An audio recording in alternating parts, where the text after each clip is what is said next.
depuis 10 ans, un peu plus, il faudrait aller à reculons, que l'extérieur félicite et parle de la manière de faire et de la gestion de notre pays au travers du Premier ministre Matata Ponyo. Donc il essaie quand même d'équilibrer les choses. Quand il a parlé du cadre macroéconomique, c'était qu'il avait un objectif bien précis qu'il voulait atteindre, quand bien même sur le terrain, je l'avoue, il y a des choses qui clochent encore. Pourquoi je dis qu'il y a des choses qui clochent? Parce que vous voyez et vous savez que le développement d'un pays ne vient pas d'un coup.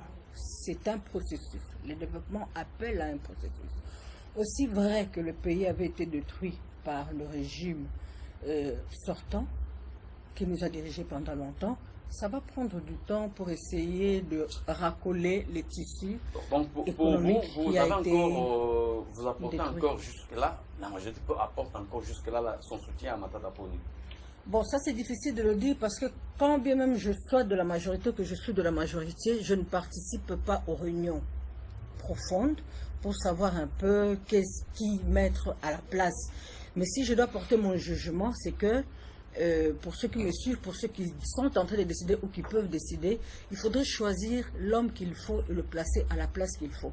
C'est très important pour les pays de manière à ce que c'est lui qui viendra, même si ce n'est pas le Premier ministre Matata Ponyo, mais qu'il continue cette politique qui nous a déjà remis sur le rail, de manière à ce que notre pays arrive à décoller. Mais si c'est quelqu'un d'autre qui vient en but de lui-même pour dire, bon, c'est qu'il a commencé, moi j'ai une autre manière de faire les choses qui casse pour reprendre à zéro son idée ou sa pensée, sa politique, quand bien même elle serait bonne, nous devons comprendre que ça va créer fissure et ça va nous donner encore un peu de retard pour le décollage que nous sommes en train d'attendre. Donc je crois que nous avons intérêt de nous mettre ensemble autour d'une table pour choisir la personne qu'il faut, parce que notre souci aujourd'hui et maintenant, c'est de voir notre pays décoller, c'est de voir notre pays enfin être compté parmi les pays qui aspirent au développement, et c'est là il y a beaucoup d'éléments à prendre en compte. Lorsque nous parlons de développement pour le pays, nous pensons, la plupart des fois nous voyons seulement économie. Donc il y a beaucoup de défis à relever que la République démocratique doit relever. Il y a les défis d'abord alimentaires, l'alimentation pour tous, cela implique une production, donc chacun dans son coin, partout où il est, doit se donner et accepter de produire. Et puis il y a il y a le défi de l'habitat, l'habitation saine pour tous. Il y a beaucoup de défis à relever. Il y a les défis de la santé, il y a les défis de route. Donc il y a tellement de défis à relever que parler de développement aujourd'hui et qu'il vaudra c'est qu'on se tient la main dans la main à regarder les choses en face, la réalité en face, pour remédier à chaque problème et d'une manière très profonde. Merci madame. Pasteur Nzaou, la primature revient à la majorité présidentielle, a confirmé Jonas Koki. Madame a aussi renchéri en disant que Matata Ponyo a déjà fait preuve de gestionnaire par rapport au niveau où on s'est retrouvé déjà par rapport à la gestion du pays. Mais on cite encore quelques noms dans certaines indiscrétions. Il y a Obeminaku qui serait primaturable, il y a Kengo qui d'ailleurs, vous savez qu'il a mis en place sous son label, il y a maintenant la structure qu'on appelle l'opposition républicaine. Certains partis se sont regroupés. Alors comment vous analysez cette question assez profonde qui passe vraiment avec beaucoup d'analyse dans les têtes des Congolais? Oui, comme vous le dites là, j'ai aimé quand les chefs de travaux parlent du pouvoir discrétionnaire du chef de l'État. C'est un élément important dans la gestion d'un État.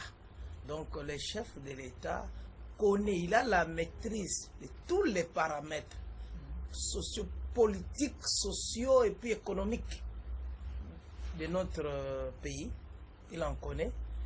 Et vous savez, comme nous venons de le dire dans la première partie de notre émission, il y a tellement de problèmes au sein de la majorité, il y a tellement de problèmes dans l'opposition et dans la société civile, et vous comprenez, il n'est pas facile pour le chef de l'État de prendre une décision qui arriverait à mettre tout le monde ensemble. Quand cela ne tienne, c'est déjà là, les principes sont déjà établis par la Constitution de la République. Nous ne pouvons pas avoir un gouvernement de cohésion nationale qui réunit les gens de la majorité, les gens de l'opposition, la société civile, comme venait de le dire le chef de travaux. Là, c'est un peu les libérales. Donc, les acteurs de la société sont libres de poser des actes tels qu'ils estiment le faire. Mais au niveau de l'opposition, nous avons d'abord une loi sur l'opposition en République démocratique du Congo qui leur impose un certain nombre de choses qu'ils doivent faire ou ne pas faire. Donc, quand vous entrez déjà dans un gouvernement de la majorité, vous n'êtes plus une opposition. Cette loi qui peut être négociée aussi par rapport à la mise en place. Malheureusement, non. Nous ne pouvons pas mettre marcher sur la Constitution. C'est ça un problème. C'est vraiment... ici, l'opposition est reconnue dans la Constitution de la République démocratique. Merci, nous allons... Pour citer, excusez-moi, pour dire que vous avez cité le nom du président du Sénat, Kengo. Aujourd'hui, si le président Kengo quittait l'opposition républicaine pour entrer dans le gouvernement, si ce serait lui le Premier ministre, on ne parlera plus de l'opposition dans le gouvernement de cohésion nationale, c'est la majorité, la nouvelle majorité présidentielle. Merci. Madame, je crois que vous allez, je ne sais pas si vous avez un petit élément, mais je vais vous prendre directement par rapport à la cohésion, c'est mon cohésion, et ajoutez votre mot rapidement et puis vous entrez directement à la cohésion provinciale qui est déjà mise en place. Merci beaucoup. Par rapport à ce que venait de dire le pasteur tout à l'heure, je crois que, aussi pour enchérir à la question que vous m'avez posée, nous avons parce qu'il y a une structure de la cohésion provinciale, une série de la cohésion. Avant d'en arriver là, nous avons besoin d'un leadership organisé. Nous avons de leaders que nous reconnaissons, que nous voyons. Mais maintenant, là, au moment où nous en sommes, nous avons besoin de leaders qui donnent de l'espoir.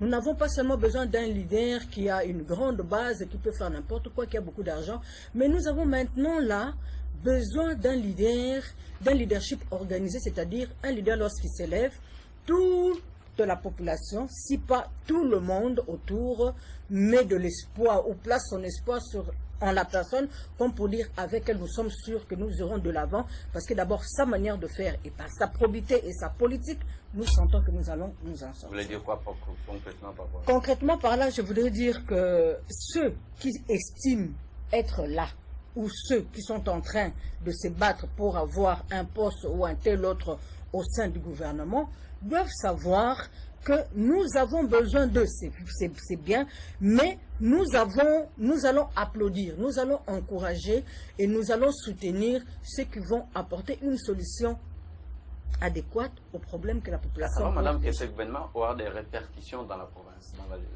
Oui, tout à fait. Là, alors, quand vous parlez de la répercussion, c'est-à-dire qu'il est vrai, déjà, au sortir de la concertation nationale, c'était des recommandations qui ont été prises. Et félicitations parce que les choses sont mises déjà sur pied. Il y a une commission qui est là pour ça, pour suivre les choses à tous les niveaux. Et au niveau de province, c'est-à-dire que tous nous attendons le gouvernement qui va sortir de la cohésion, parce que cela aura des répercussions même au niveau de nos provinces. C'est enfin le moment où nous dirons que le rouage ou la machine recommence à tourner normalement.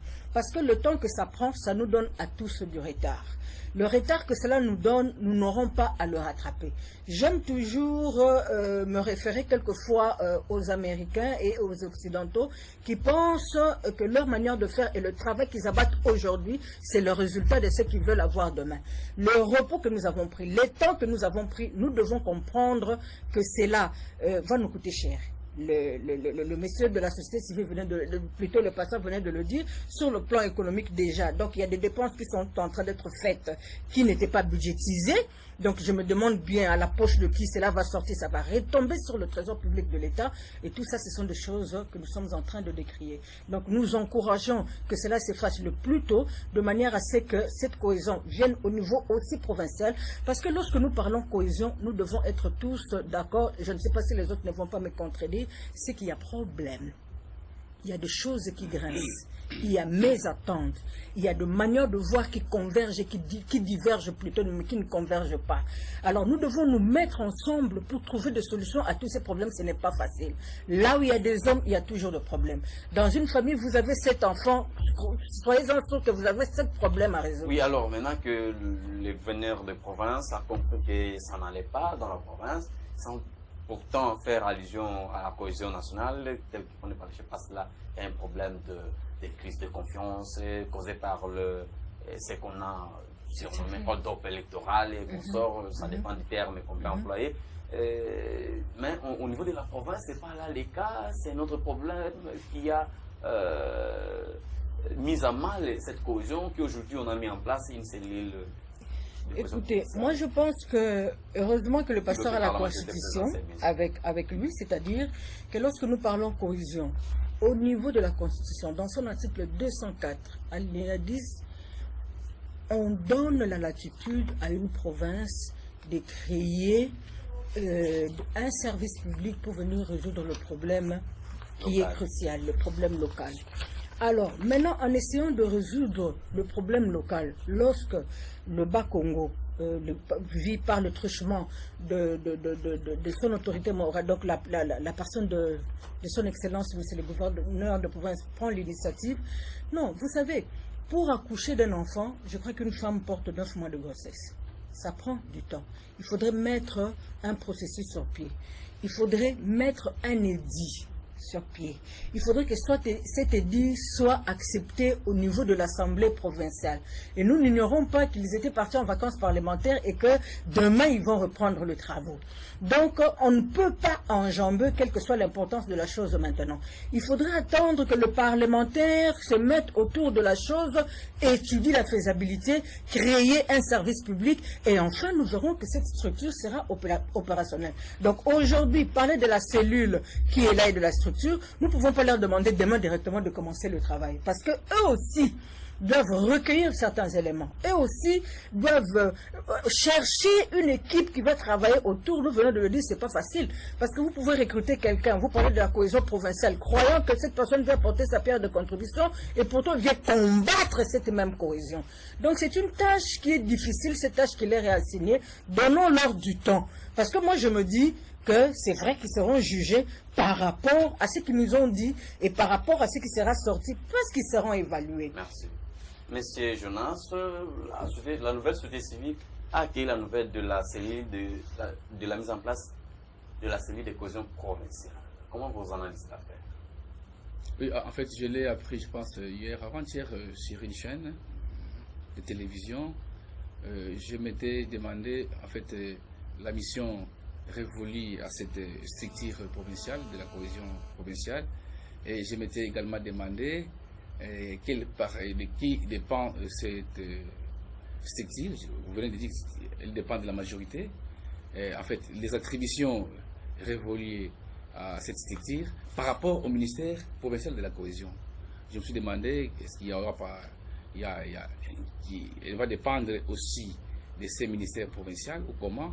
Bon, c'est là que je voudrais avoir les éclaircissements de la part de ma sœur bien-aimée à côté là. Non, alors, oui, allez-y. Alors, en fait c'est une très bonne chose parce qu'on dit que la recherche de la paix est la motivation principale de la démocratie même. En fait, le gouverneur des provinces a pris une très bonne initiative, je pense, parce qu'on voit déjà la volonté de cette recherche de la paix, qui, comme je venais de le dire, qui est en fait la motivation principale de la démocratie, mais pourvu que ça soit corollaire au principe de la direction, au principe de management, par rapport à ce ministère qui est là, provincial de la cohésion. Je ne comprends pas comment ça va fonctionner, quelles sont les attributions, les job description révolues à cette structure. Voilà un peu tout ça. Moi, je pense